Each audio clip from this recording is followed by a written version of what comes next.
So there's been a new patch for the matchmaking in Dota, which is pretty substantial and will really improve the quality of life of Dota going on in the future. And what we're going to do is a summary of all of the stuff in the patch, in case you missed some stuff, or even if you don't want to read through that massive essay that's on the website or the Dota 2 blog.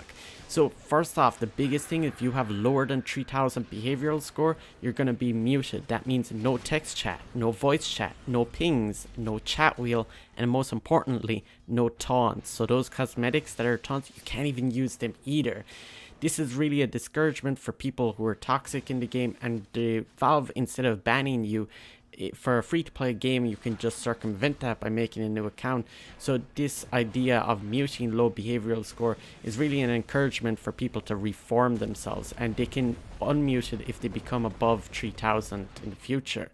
So the medal rework is now a really big thing as well. So instead of using 7 stars, we're now down to 5 stars. It was pretty hard to read when you had 6 or 7 stars. It was hard to distinguish the difference between them. Some people would be squinting, looking at their screen, trying to see how many stars they have, but that's removed now, and everyone has been assigned a new medal number of stars. And if you log in, you might notice your medal changed. So that's what's happened there. And everyone's MMR number is still the same. Your medal is just different now. So one thing that a lot of people used to dread was deranking, going down in MMR, and now your medals can go down. So before, we only used to get the maximum achieved medal in a season. Instead, your MMR, as it goes down, your medal will adjust. And what they're doing is, if you're more than 1 star away from your current rank, your medal will be adjusted to reflect that. Which means that if you're Archon 5 right now and you go down in MMR to what's the equivalent of Archon 3, your medal will change to Archon 3. This is my estimate, roughly 200 to 400 MMR that you have to lose before your medal will go down. Probably closer to the 400 mark, I would guess. But what Valve are doing this, the motivation behind it, is that it makes buying or boosting accounts a lot less valuable. Now for support players, they're putting a bigger emphasis on having supports not being the highest MMR player in the game. They feel that that's going to be hopefully an improvement or encouragement for supports, because it's kind of bad sometimes when the support player is 2 or 3 ranks higher than everyone else. For solo players, you're not going to be matched with 3-man parties anymore.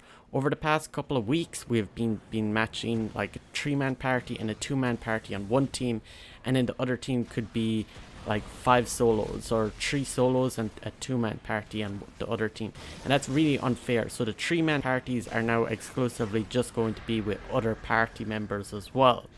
Now the other thing that's really important about the medal, which is the threshold decay. So before, what was happening in seasons is that, let's say you needed to get to Ancient 1, and that was 4k MMR. As the season would go on, that threshold would decline, and a couple of months would go by, and that threshold might be 3500 MMR to get Ancient 1. Now what they're doing is they've removed that completely, because they felt that it's very hard for players to track your progression, and the representation of what skill a medal stands for becomes more vague. Now also, you might have seen where you get Dota shards for playing support, hard support. So they changed it. Hard support now gets 50 shards, soft support gets 25 shards. It's still very minimal amount that you gain from it. I assume the reason why they don't put more shards for that is because they don't want to encourage people to pick hard support and then play as a carry, or just picking it to get the shards and try and farm them for like sets and stuff, which is kind of like unfair.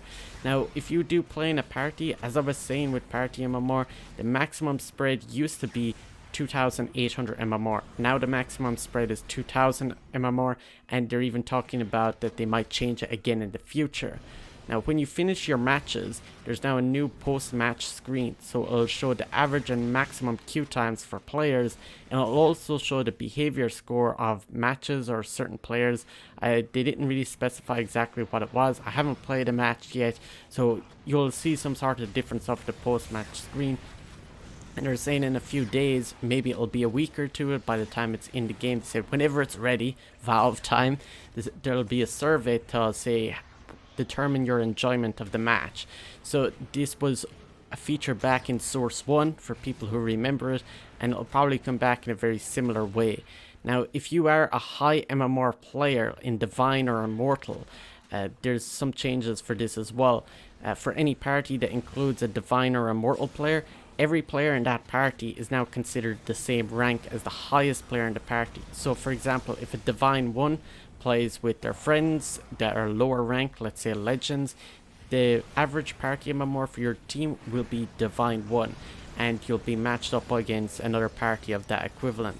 This is supposed to help solo queue players playing against people who are abusing party at very high ranks. I don't know if will this fix it. I don't think it will really do much about it, but I think there was some sort of party abuse that was going on with immortal matches, and they're trying to circumvent this by like changing this. I don't know if will this feature stay around. I don't think that's a great change. It might help. But Valve's saying that they're going to keep iterating on this matchmaking stuff, so hopefully it'll make something.